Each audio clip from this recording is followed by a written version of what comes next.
우리는 살면서 참 많은 말을 듣고 삽니다. 때로는 명령이나 권고를 또 들을 때가 있습니다. 그때마다 우리는 듣는 말에 대해서 수용을 해야 할지, 또 그 명령이나 권고에 대해서 순종해야 할지, 또는 거절해야 할지, 아예 무시해야 할지 순간순간 판단을 하고 결정을 내려야 합니다.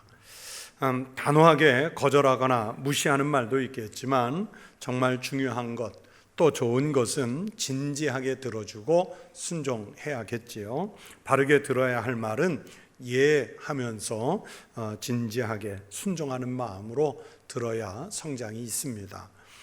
특히 우리는 그리스도인이라는 이름을 가지고 교회에 출입을 하면서 하나님의 말씀을 읽기도 하고 또는 하나님의 말씀을 듣습니다. 정말 많은 말씀을 듣습니다.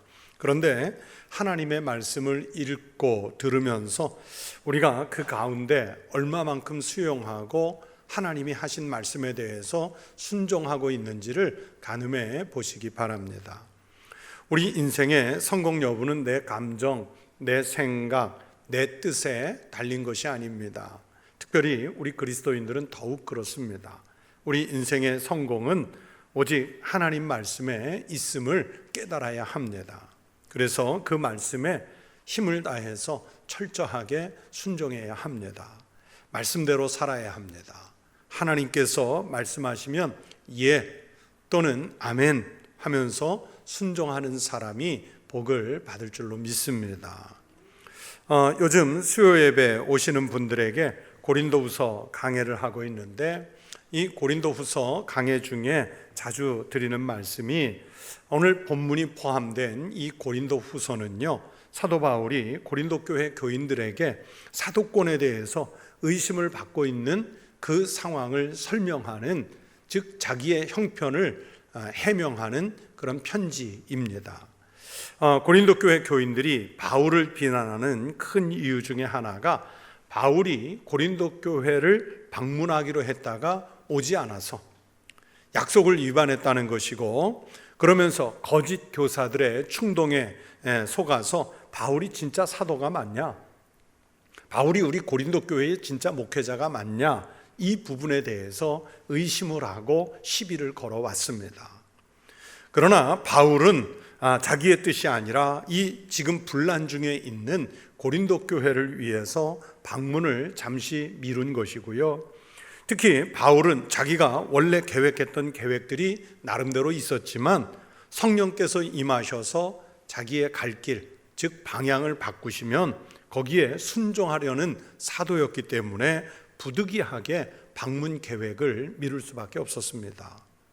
그래서 오늘 본문 말씀에 보면 바울이 원래는 고린도 교회에 갔다가 거기에서 마게도냐를 들러서 그리고 그들의 도움을 받아 유대로 가고자 하는 그런 계획을 세웠는데 하나님께서 그의 방향을 바꾸셨다는 거예요. 그러면서 이렇게 계획할 때에 어찌 경솔히 하였으리요. 자기가 심중에 마음의 계획을 아주 진중하게 했는데 경솔하게 계획한 것이 아니었는데 할 수 없이 바꿀 수밖에 없었다는 거예요. 신중하게 계획을 했을지라도 하나님이 바꾸신 계획이 우선이고 그 인도에 바울 자신은 하면서 순종했다는 겁니다. 마치 예수님이 십자가를 지시면서도 아니요 하고 거절하지 않고 라고 순종하신 것처럼 바울 자신도 그렇게 하나님의 뜻에 순종하려고 했다는 것입니다.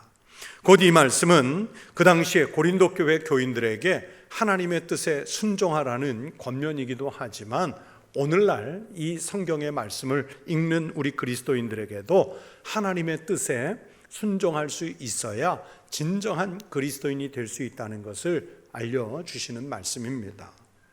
성경은요, 참 많은 곳에서 하나님의 뜻에 순종한 믿음의 사람들이 하나님의 은혜로 얼마나 큰 역사들을 이루었는지 종종 말씀을 주고 있습니다. 그 중에 하나만 예를 들어 볼게요. 구약 성경 열왕기하 20장 20절에 이런 말씀이 있습니다. 히스기야의 남은 사적과 그의 모든 업적과 저수지와 수도를 만들어 물을 성 안으로 끌어들인 일은 유다 왕 역대지략에 기록되지 아니하였느냐. 주전 700년경, 그러니까 지금으로부터 치면 약 2700년 전에 유대의 왕 히스기야가 통치를 했는데, 이 히스기야 왕은 아주 신실한 신앙을 가진 사람이었습니다. 바로 그 히스기야 왕이 예루살렘 성을 적으로부터 방어하기 위해서 지하 깊숙이 535m 길이의 수로를 냈어요. 저수지와 수도를 만들어, 이렇게 짧게 설명하고 지나간 말씀이지만, 그러나 이 공사는 매우 큰 토목 공사였습니다. 갱도 높이는 1.2m 내지 2m의 높이고, 또 폭은 약 2자 60cm 내외가 되는, 그러면서 길이는 535m의 긴 수로였습니다. 그런데 이 수로를 연구하는 현대 과학자나 고고학자들도 지금도 여전히 이해하기 어려워하는 부분이 있는데, 이 수로가 연결된 상태입니다. 이 저수지 사이를 연결해서 수로를 만드는데, 예루살렘 성 밖에는 기온샘이라고 있어요. 그리고 예루살렘 성 안에는 그 유명한 실로암 연못이 있는데, 그 어느 한쪽으로라도 물이 흐르게 하려면 물이라는 게 높은 곳에서 낮은 곳으로 표고차가 있어서 흘러야 되는 것 아닙니까? 그런데 이 두 개의 샘은 표고차가 거의 없습니다. 2m밖에 없어요. 그런데도 어떻게 물이 그 500m가 넘는 그 긴 길이를 흐를 수 있었는지 모릅니다. 또 물을 흐르게 하기 위한 어떤 조치라고 보여지는데, 이 터널은요, 그 535m의 길이가 S자 모양으로 터널을 팠는데, 양쪽에서 한쪽은 기온샘에서 한쪽은 실로암에서 파오다가 정확하게 가운데서 S자로 파오다가 만나는 형태입니다.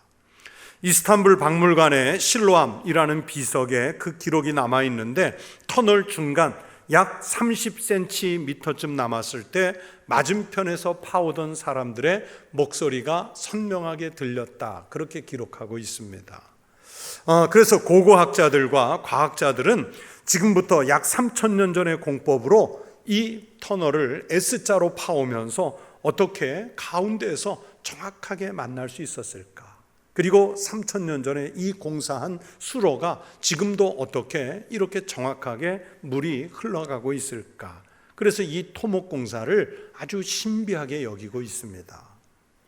그런데요, 저는 이 부분에 수로와 관련된 열왕기하 성경 말씀을 읽고 묵상하면서 열왕기하 20장 19절에 수학자들도 과학자들도 이해할 수 없는 하나님이 주시는 답이 기록되었다고 믿습니다.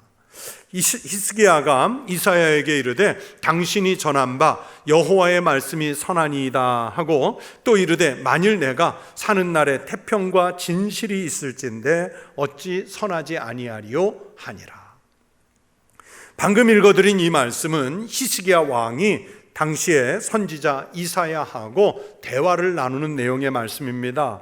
히스기야 왕은 늘 하나님의 선하심을 믿었고, 그래서 하나님의 말씀에 대해서만큼은 누구보다도 믿음을 가지고 예라고 하면서 순종을 했던 그런 인물이었습니다. 그런 인물에게 하나님은 하나님의 일을 감당할 수 있는 지혜를 주셨습니다. 수학자나 어떤 과학자가 해결할 수 없는 일을 해결할 수 있는 지혜를 주신 거예요.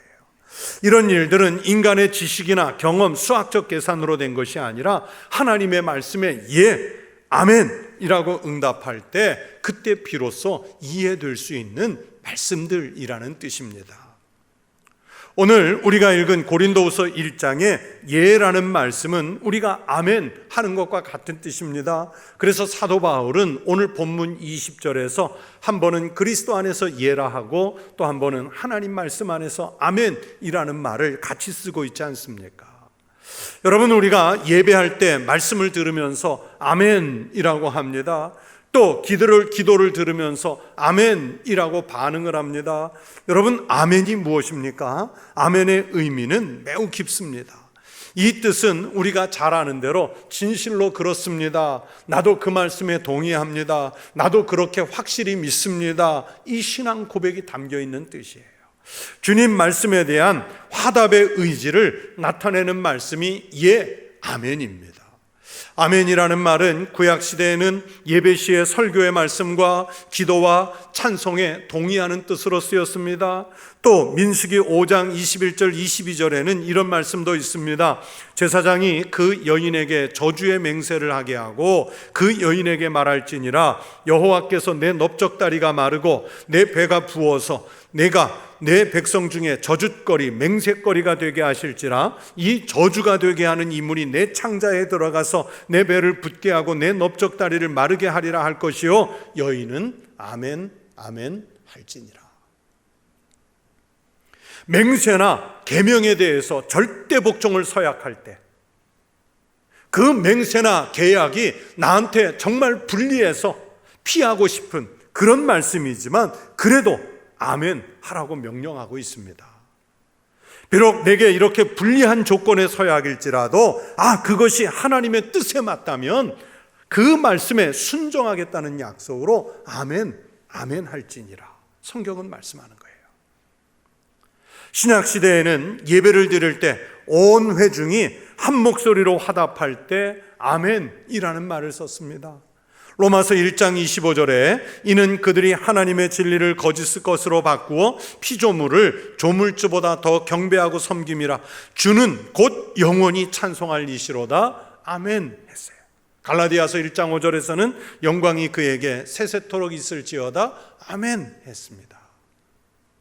그래서 교회의 그 전통을 이어서 우리도 하나님께 예배를 드릴 때 말씀을 들으면서 아멘이라고 화답하고, 찬송을 드릴 때도 아멘으로 화답하고, 기도할 때도 아멘 하면서 응답을 합니다. 이렇게 곳곳에서 아멘으로 화답하는 것이 우리가 예배 중에 무슨 공연을 구경하듯, 특히 판소리 구경할 때 얼쑤 하고 추임새 넣어서 장단을 맞추는 게 아닙니다. 예배 중에 아멘은 하나님 말씀이 옳습니다, 하나님 정말로 그렇습니다 하는 이 긍정과 순종의 믿음, 신앙 고백을 담아서 드리는 것입니다. 그렇게 살겠다고 하는 헌신의 다짐을 담아서 우리는 하나님께 아멘 하고 하는 신앙 고백입니다. 그래서 말씀 속에 아멘이 살아있는 성도는 신앙이 살아있다는 증거입니다.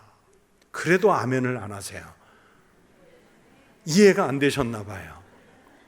아멘이 살아있는 성도는 신앙이 살아있다는 증거입니다. 아멘이 메말라 있으면 신앙도 메마르는 거예요. 아멘은 그래서 조심스럽게 해야 하지만 할 때는 힘있게 신앙의 마음을 담아서 하는 것입니다. 그래서 하는 오늘의 이 신앙은 바로 순종의 신앙입니다.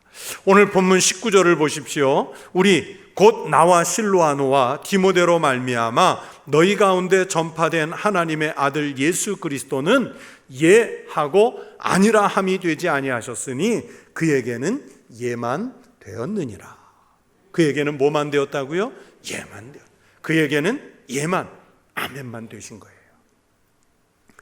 여러분, 예수님은 이렇게 순종의 미덕을 우리에게 직접 가르쳐 주셨습니다.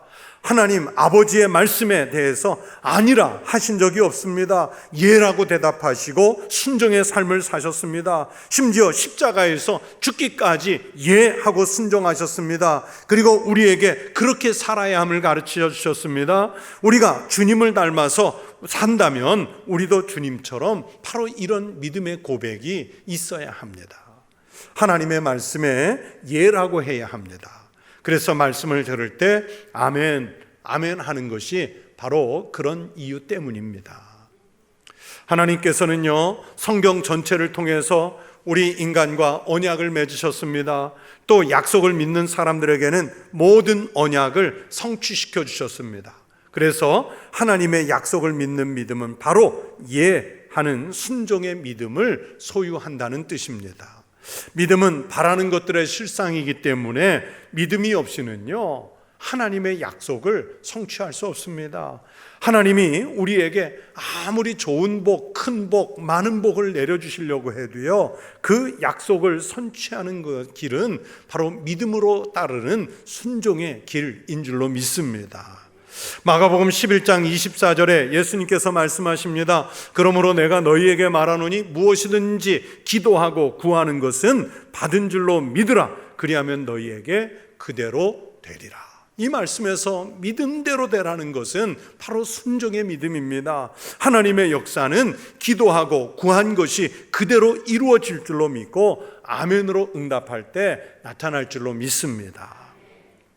하지만 오늘 우리는요, 믿는다고 하면서도 그냥 자기 기분에 따라서 믿을 수 있는 것은 믿고, 믿을 수 없는 것, 내가 받아들이기 어렵다고 여겨지는 것은 거부하고 안 믿고, 좋은 일이 있을 때는 감사합니다, 감사합니다 하다가도 어려움이 있을 때는 감사를 잃어버리고, 또 좌절할 일이 있으면 예수 안 믿는 사람과 똑같이 낙심하고 낭망하고 좌절하는 그런 모습을 보일 때가 있잖아요.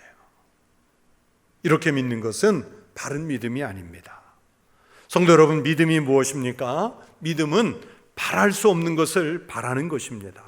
믿을 수 없는 것을 믿는 일입니다. 보이지 않는 것을 기대하는 것입니다.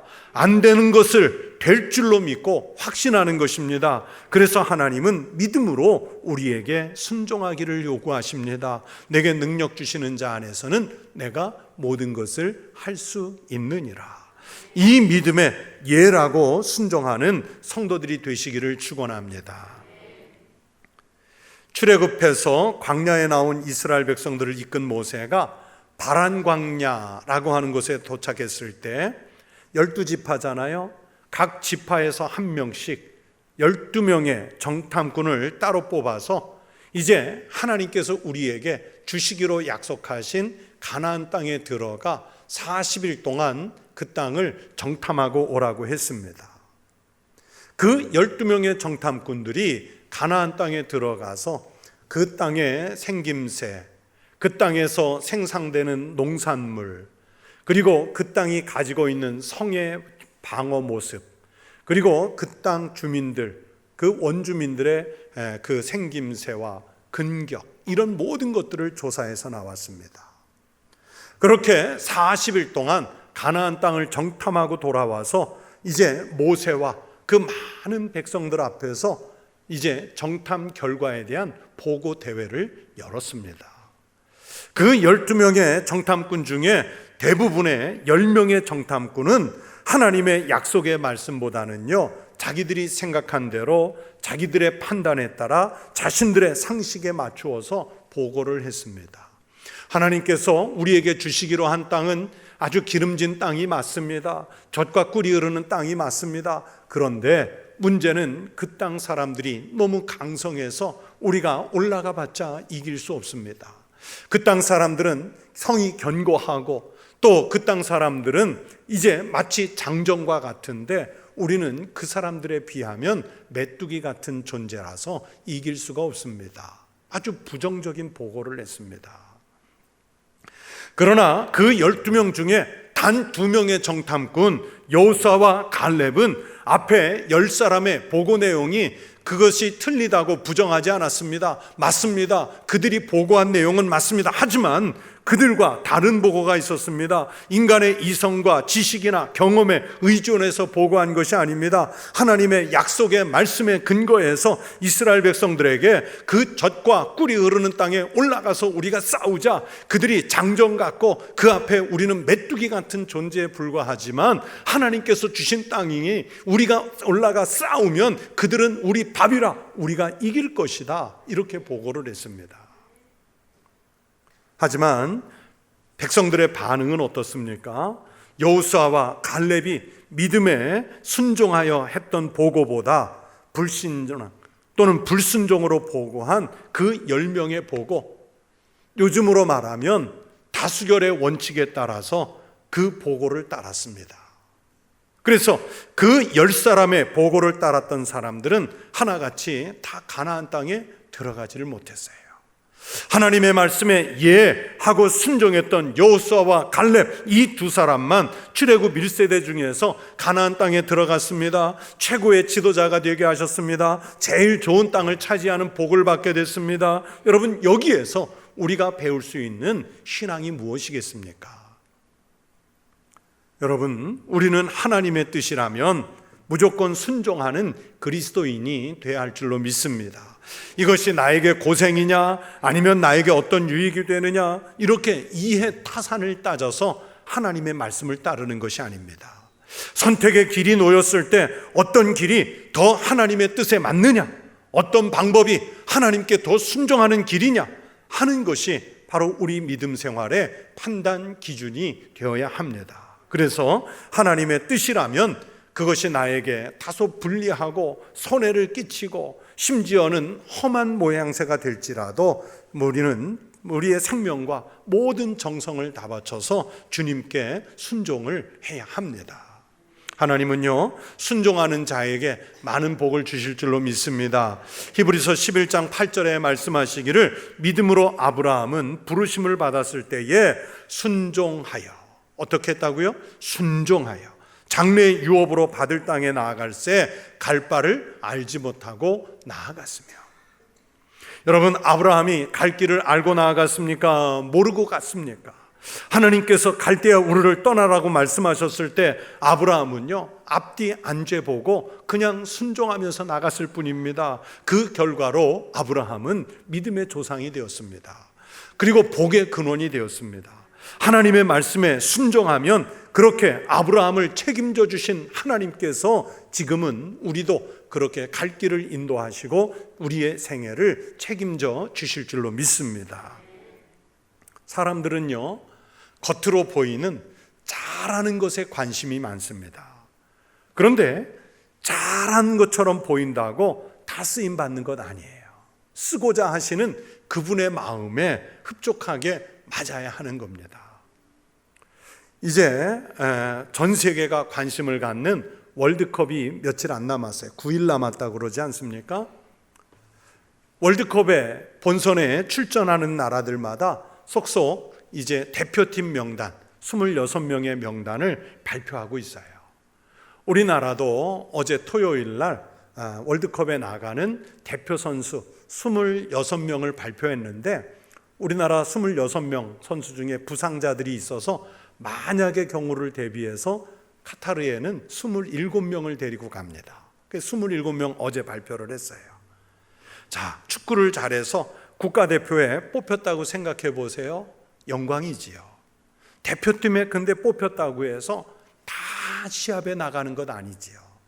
상대팀에 따라서, 감독의 작전에 따라서 그날 출전한 선수가 결정이 되는 겁니다. 경기 상황에 맞춰서 감독의 의중에 맞아야 하고요, 감독이 원하는 작전을 잘 이행하고 그 경기장에 나가서 수행해 낼 수 있는 선수가 경기에 나가는 거예요.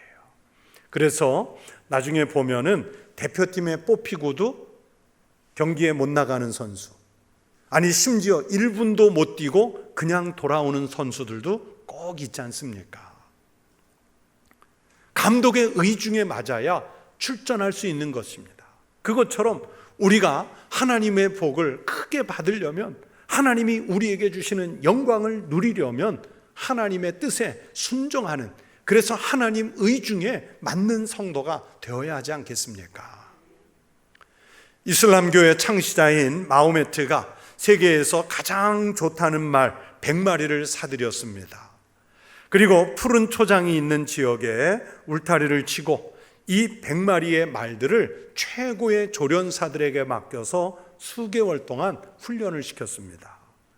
그렇게 수개월의 훈련이 끝난 후에 마지막 단계에 이제 매일 좋은 꿀을 주지만은 물을 주지 않았습니다. 하루가 지나고 이틀이 지나도 말들에게 좋은 꿀만 먹이고 물 한 방울도 주질 않는 거예요.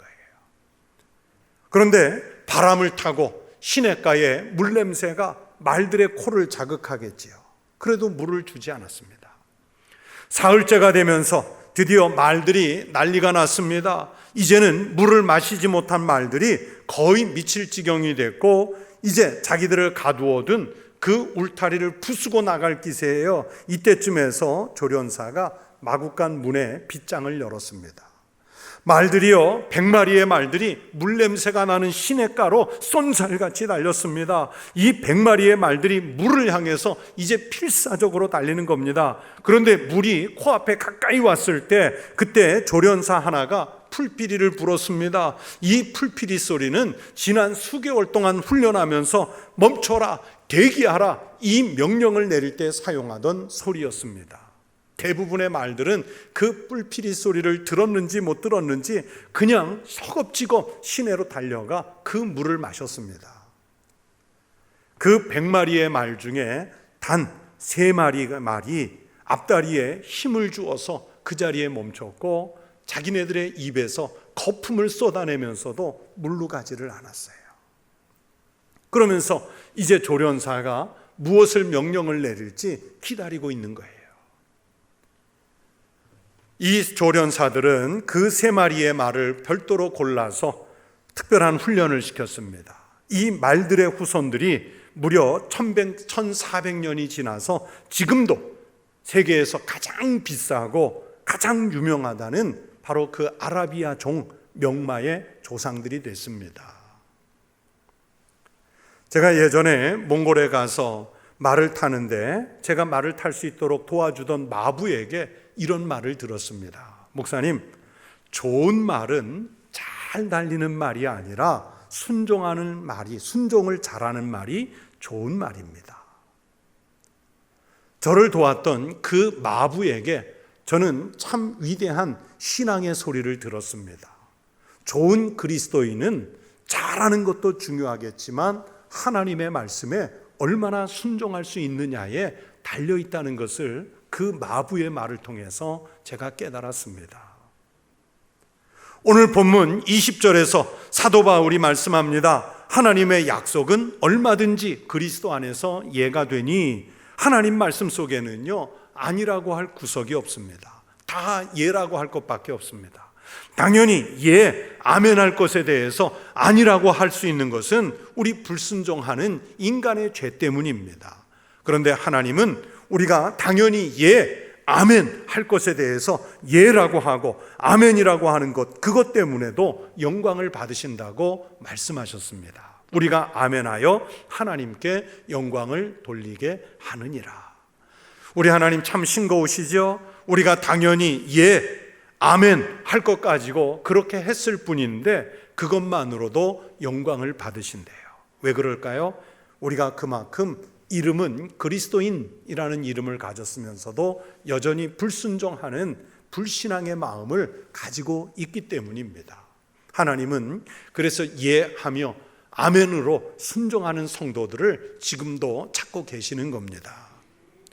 2 아들을 둔 아버지가 있었습니다. 아버지가 그 2 아들을 불러서 오늘 너희들이 과수원에 가서 일을 했으면 좋겠다 명령했습니다. 아버지의 말씀에 큰 아들은 예 하면서 나갔고요, 둘째 아들은 무슨 꾀가 났는지 싫어요 하면서 나갔습니다. 여러분, 누가 좋은 아들입니까? 여기까지는 큰 아들이 좋은 아들이에요. 그런데 막상 큰 아들은 아버지께는 예라고 대답하고 나왔지만 그만 마음이 바뀌어서 과수원에 가지 않았습니다. 하지만 둘째 아들은 아버지께 싫어요 하고 나왔지만 너무 죄송해서 아버지께 대답한 것과 다르게 과수원에 가서 열심히 일을 했습니다. 여러분, 누가 좋은 아들입니까?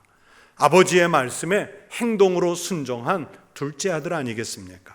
바로 예수님께서 어떤 사람을 찾고 계시는지 비유로 해 주신 말씀입니다. 우리는요, 꼭 큰아들 같을 때가 많습니다. 그래서 주님 말씀에 대해 대답은 넙죽넙죽 예라고 달합니다. 그러나 삶은 그렇게 못 살 때가 많습니다. 하나님 앞에 제일 좋은 신앙은 대답도 예, 아멘 하고 할 뿐만 아니라 삶에 나아가서도 하나님의 말씀대로 순종하는 삶을 사는 사람을 하나님은 지금도 찾고 계시는 줄로 믿습니다. 여러분, 예라고 대답하는 그 가정이 하나님이 복을 주시는 거예요. 남편의 말에 대해 아내가 예라고 하고, 아내의 말에 대해 남편이 예라고 하고, 부모님의 말씀에 대해 자녀가 예라고 하고, 또 자녀들의 말에 부모가 귀 기울여 주면서 예라고 할 때 그 가정이 복을 받는 가정이 될 줄로 믿습니다. 여러분, 오늘날 우리나라가 너무 어렵지 않습니까? 갈등과 분열이 정말 심각하지 않습니까? 나라가 왜 이렇게 어려워졌습니까? 우리 국민들이 스스로 뽑아놓은 지도자들에 대해서 예라고 순종하지 않습니다. 또 지도자로 세움받은 사람들은 국민들의 호소에 예라고 반응을 보이지 않습니다. 또 편을 갈라서 상대방의 의견에 대해 우리는 예라고 하기보다는 서로 부장하며 손가락질하며 격렬하게 무시하고 있기 때문에 나라가 어려워졌습니다. 마음을 조금만 열어서 국민이 지도자에게, 지도자가 국민에게, 편이 다른 사람들이 서로에게 예라고 할 때 이 나라가 살고 나라가, 시대가 회복되는 역사가 일어날 줄로 믿습니다. 여러분, 교회는 어떻습니까? 당연히 예하는 공동체가 하나님의 복을 많이 누릴 수가 있습니다. 성도들 간에 서로 예하면서 귀를 기울여줘야 합니다. 또 각 부서의 지도자로 세움받은 분들에게 예하면서 순종해야 됩니다. 직분을 맡겨서 세운 사람들에게 예하면서 순종해야 합니다. 목회자로 세운 이들에게 예하면서 목양의 길에 협력해야 합니다.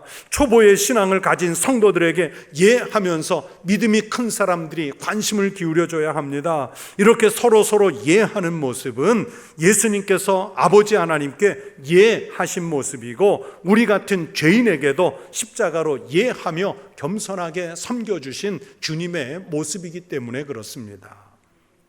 여러분, 우리가 믿는 주님, 예수님은 위로는 하나님께 예하셨고 아래로는 십자가로 우리에게 예하셨습니다. 여러분의 삶의 자리에서 예하고 아멘하는 일에 인색하지 마시기 바랍니다. 마음을 다해 예, 아멘 하면서 믿음의 삶을 사시기를 축원합니다. 그 믿음의 삶을 사셔서 하나님이 내려주실 축복을 많이 누리는 참으로 복된 믿음의 성도들이 되시기를 주의 이름으로 축원합니다. 주님의 이름으로 축원합니다. 기도하겠습니다. 하나님 아버지, 우리 주님께서 하나님에 대하여 예하고 아멘으로 순종하셨던 것처럼 우리가 하나님의 말씀을 들을 때마다 예하고 순종하여 하나님 나라가 이 땅에 오는 일에 쓰임받게 하여 주시옵소서. 가정에서, 일터에서, 교회에서 또 국민으로 살아가는 이 나라 속에서 예하는 믿음의 사람들이 많아지게 하여 주시옵소서. 예수님의 이름으로 기도하옵나이다. 아멘.